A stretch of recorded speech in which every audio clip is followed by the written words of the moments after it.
जपते रह गए। और अंत में क्या हुआ, भरत जी के मृत्यु का समय आ गया। तब वो विचार करने लगे कि मेरे मरने के बाद इस मृग का क्या होगा। और मृग का चिंतन करते करते भरत जी ने प्राण त्याग दिए, मर गए। जब यमराज जी के पास गए तो यमराज जी ने कहा, आप तो मृग का चिंतन करते करते आए हैं, इसलिए आपको मृग बन के जाना पड़ेगा। अंते या मति सा गति, मरने वाले की मति जैसी होगी गति वैसी ही होगी। इसलिए हम आपसे कहते हैं कि आप मरते समय भगवान में मन लगाइए, कहीं आपका भी मन संसार में लग गया तो आपकी भी दुर्गति हो जाएगी। भारत जी का मन तो मृग में लगा। आजकल भी लोग कुत्ते वत्ते बहुत पाल रहे हैं, उनके मन उन्हीं में लगा है। कहीं इनका मन भी लगा रहा कुत्ते में कि मेरे मरने के बाद मेरे कुत्ते का क्या होगा, तो इनको ही आना पड़ेगा बन के। एक आदमी हमसे बोला, गुरुजी हमारा कुत्ता बड़ा ईमानदार है। हमने कहा इसलिए ईमानदार है क्योंकि ये कुत्ता पिछले जन्म में तुम्हारे दादाजी थे। उसे बड़ा बुरा लग गया, महाराज जी क्या बात कर रहे हैं, दादाजी कुत्ता कैसे बनेंगे। हमने कहा तुम्हारे दादाजी जब मरे थे ना, तो वो यही सोच रहे थे कि मेरा बेटा बड़ा लापरवाह है, घर का कौन ख्याल रखेगा, घर की कौन देख रेख करेगा। तो भगवान ने उसी घर का कुत्ता बना के भेज दिया, अब तुम ही देख रेख करना पूरी। तो आपकी मति जैसी होगी गति वैसी ही होगी। अच्छा, आपकी शक्ल जैसी होती है फोटो वैसी ही आती है कि नहीं। एक मैया जी फोटो खिंचाने स्टूडियो चली गई, 2-3 घंटे तो बढ़िया उन्होंने अपना मेकअप किया, बाल वाल ठीक किए और बढ़िया खूब डेंटिंग पेंटिंग की। जब वो घर से चली फोटो खिंचाने स्टूडियो में, तभी एक जोर की आंधी आ गई। तो वो जा रही थी और जोर की आंधी आई तो उनके बाल, उनका मेकअप धूल से भर गया, चिड़िया का घोंसला बन गए बाल। अब वो फिर पहुंच गई स्टूडियो। हाँ भैया जरा फोटो लेना हमारी। स्टूडियो वाले ने कहा, बहन जी जरा कंघी तो कर लीजिए। अरे क्या बात करते हो, हमें 3 घंटे सच के आई, तो तुम हमें कंघी बता रहे हो। तुम फोटो उतारो, हमने कितना महंगा मेकअप किया है। हाँ जल्दी से आप फोटो क्लिक करो। फोटो वाले ने कहा, आपने श्रृंगार तो किया था, पर जब आप रास्ते में आए ना तो रास्ते में आपका सब बिगड़ गया। नहीं नहीं नहीं, कुछ नहीं बिगड़ा, तुम तो फोटो हमने तो किया है, तो है हमारे चेहरे पर। चलो तुम कह रहे हो तो खींच देते। फोटो वाले को क्या खींच दी, जैसी फोटो जैसा चेहरा था वैसी फोटो आई। बिखरे हुए बाल आ गए, धूल आ गई, मिट्टी आ गई। इसका तात्पर्य क्या है, इस छोटी सी बात का तात्पर्य यह है कि जब हम जन्म लेते हैं तब तो हम ठीक रहते हैं। मतलब उस महिला ने घर में तो मेकअप किया, घर में तो वो सुंदर लग रही थी, बढ़िया थी, बिगड़ा कहाँ, रास्ते में। उसी प्रकार जब हम जन्म लेते हैं ना माँ के गर्भ से, तब हम ठीक रहते हैं। छोटे से बच्चे के भीतर ना तो काम है, ना तो क्रोध है, ना तो लोभ है, ना तो किसी प्रकार की कोई बुराई है, ना बदले की भावना है। पर रास्ते में अर्थात ज्यों उम्र बढ़ी तो इसी रास्ते में विषयों की ऐसी आंधी चली, ऐसी आंधी चली कि हमारी शक्ल बिगड़ गई। हाँ, हम तब कामी नहीं थे जब छोटे थे, बड़े हुए तो कामी हो गए। छोटे थे तो क्रोधी नहीं थे, बड़े भय तो क्रोधी हो गए। छोटे थे तो लोभी नहीं थे, बड़े भय तो लोभी हो गए। सारे विषय, सारे विकार कहाँ मिले, रास्ते में तो सब बिगड़ा। और जैसी शक्ल रहेगी तस्वीर वैसी ही आएगी। उसी प्रकार मरते समय आपके मन की स्थिति जैसी होगी, क्योंकि कैमरे 2 प्रकार के होते हैं। एक कैमरा वो होता है जो आपके मोबाइल में होता है, आपके चेहरे को क्लिक करता है ना, चेहरे की फोटो लेता है। एक दूसरा कैमरा डॉक्टरों के पास होता है जिसे हम एक्सरे कहते हैं। एक्सरे के नीचे जब आप जाएंगे तो वहां पर आपके चमड़ी की फोटो नहीं आएगी कि आप हंस रहे हैं कि रो रहे हैं, फोटो कहाँ की? इस कैमरे में तो हंसती और रोती फोटो आती है, स्माइल की फोटो आती है, पर वो एक्स्ट्रा वाला जो है वो चमड़ी की फोटो लेता ही नहीं। वो कहाँ की लेता है? ओनली हड्डियों की। उसी प्रकार भगवान के पास भी एक तीसरा कैमरा है। वो तीसरा कैमरा ऐसा है कि जब आदमी मरता है ना, तो भगवान मरने वाले के मन की फोटो खींचते हैं। इसके मन में क्या चल रहा है, और जो उसके मन में होता है, आदमी जब मरता है ना तो उसकी इच्छाएं रहती हैं मरते समय। जैसे अभी हम तो अच्छी बात कर रहे हैं, बोल रहे हैं, 5 मिनट बाद ही मरना हो तो मन में तो बहुत सारी चीजें चल सकती हैं ना किसी के भी। आपके मन में भी चल रही हैं कि ये हो जाता हमारा काम, ये बन जाता हमारा काम, ऐसा हो जाता तो ऐसा कर लेते, ऐसा कर लेते तो ऐसा हो जाता, ये सब सोच रहे हैं। तभी प्राण निकल गए तो मन में तो बहुत कुछ चल रहा था। तो जो चल रहा था अब आपको वो बनना पड़ेगा। धन में पैसे में मन लगाओगे तो सांप बनना पड़ेगा अगले जन्म में, क्योंकि उसके भीतर ही मणि होती है। भगवान बोलते हैं फिर तुम मणि लेके घूमना। तुम बड़ा पैसा कर रहे थे, अब तुम्हारी खोपड़ी में मणि दे देंगे, घूमना। तो जो पैसे का चिंतन करता है उसे सांप बनाते हैं भगवान।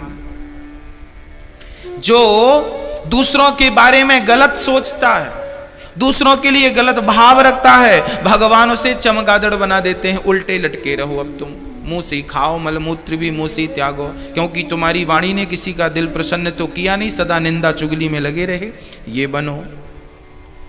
हाँ, जो लोग अपनी पत्नी और अपने पति के बारे में ही सोचते रहे, बच्चों के बारे में सोचते रहे, मेरे मरने के बाद बच्चों का क्या होगा, बच्चों का क्या होगा, ऐसे लोग गधे बनते हैं। भार उठाओ, झोला रखो पीठ में और धोते रहो। जीवन भर तुम ढोए हो और ढोने का ही विचार करके मर गए कि बच्चों का जो होना हो सा होगा। तुम अपना तो सुधार कर लो। हाँ, भरत जी जैसे ज्ञानी, भरत जी जैसे विद्वान भी क्या बन गए, आज मृग बन करके आ गए। मृग बनना पड़ा भरत जी को, और भरत जी ने अब वो मृग का शरीर छोड़ा, क्योंकि उन्हें पिछले जन्म की स्मृति थी, क्योंकि वो भगवत भक्त थे। उसका प्रभाव था कि वो मृग तो बने, पर पिछले जन्म में वो क्या थे, किस गलती से मृग बने, सब याद रहा। और भरत जी ने कि दिन जंगल में आग लगी, उस जलती आग में अपने आप को, सारे तो भाग गए पर वो भरत जी जो मृग बने थे भागे नहीं, जल के मर गए। तीसरे बार उनका जन्म एक ब्राह्मण के घर में हुआ और ब्राह्मण बालक बने। संयोग से फिर इनका नाम भरत ही पड़ा। पिताजी इन्हें गायत्री याद करा रहे हैं, रुद्राष्टाध्याय याद करा रहे हैं, कुछ ज्ञान हासिल कर लो, ब्राह्मण बालक हो, पर कोई ज्ञान हासिल नहीं किया। तो पिता ने कह दिया ये जड़ है, मूर्ख, जड़ मीन्स मूर्ख, तो नाम पड़ गया जड़ भरत। इन्हें लोग क्या पुकारने लगे, बोले जड़ भरत के नाम से पुकारने लगे, इनका नाम जड़ भरत है। अब भरत जी बोले ये अच्छा है कि पागल की मोहर लग गई, अब कोई बातचीत नहीं करेगा। अब भरत जी घर में रहते, रोटियां खाते, भगवान का भजन करते। तो भौजाइयों ने कहा कि दिन भर बैठा बैठा खाता है, काम धाम कुछ करता नहीं। तो भाइयों ने हाथ पकड़ के घर से निकाल दिया, बोले जाओ खेत में धान बोदी है, चिड़ियों को उड़ाना। भरत तू उड़ाने की जगह चिड़ियों से कहते कि राम जी की चिड़िया, राम जी का खेत, और खाओ रे चिड़िया भर भर पेट। तो खूब खाओ, कोई रोकने टोकने वाला नहीं है। अब भाइयों ने देखा कि ये तो बड़ा निकम्मा है, चिड़ियों को उड़ाने बिठाया था, खिला दिया, भाइयों ने निकाल दिया, अब शक्ल मत दिखाना। भरत जी जंगल में भगवत भजन करने लगे। अच्छा एक बात बताऊं, जो व्यक्ति अहंकार से शून्य हो चुका है, उसका कोई कितना भी अपमान कर दे उसे गुस्सा नहीं आएगा। आएगा?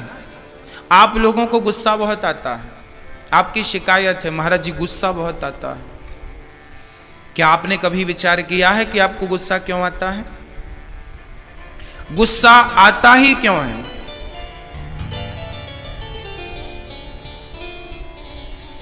हाँ, गुस्सा इसलिए आता है क्योंकि आपके भीतर अहंकार है।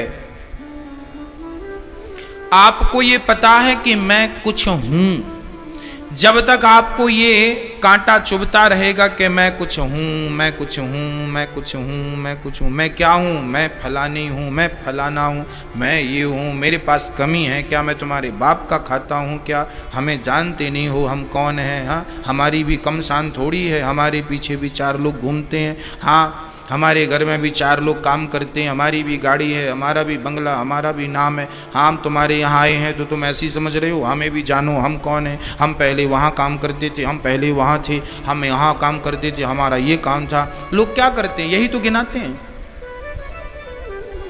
आप किसी के पास बैठ जाइए, वो जरूर अपनी कुंडली बताएगा कि मैं पहले यहाँ था, मैं सबको सलाह देता था, सब मेरी बात मानते थे, मैं सबके ऊपर था। अरे थे जब थे, अब कहाँ हो ये बताओ। सारे दिन एक से तो रह नहीं सकते।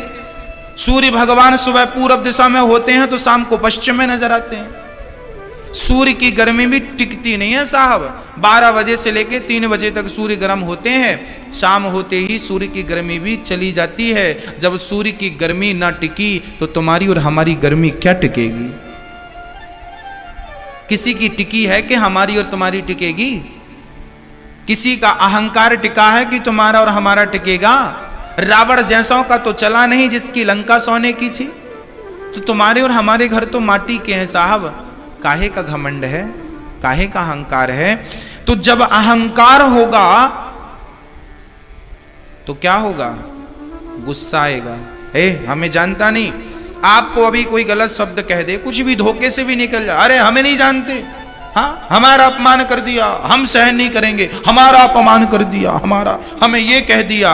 अच्छा, आपको कोई एक शब्द गलत कह दे धोखे से भी तो आपको गुस्सा आ जाता है। चलिए, किसी ने आपको कह दिया तुम गधे हो, आपको गुस्सा आता है कि नहीं? हमें गधा कह दिया, हमें सारे लोग सम्मान करते हैं, तुम गधा कह रहे हो, जानते नहीं हो हमें। अच्छा, आपको किसी ने गधा कह दिया, आपको गुस्सा आता है कि नहीं? आपको कोई गधा कह दे तो आपको गुस्सा आता है कि नहीं? मैं ये पूछ रहा हूं आपसे, आता है कि नहीं? आता है। तो सच बताना, क्या तुम गधे हो? जब गधे हो ही नहीं तो गुस्सा क्यों आया?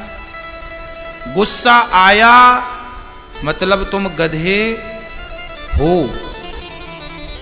सच्ची बात है, इसमें विचार करके देख लेना। भाई, कोई हमसे कहे कि आप प्रधानमंत्री हैं तो क्या हमें यह बात मान लेनी चाहिए?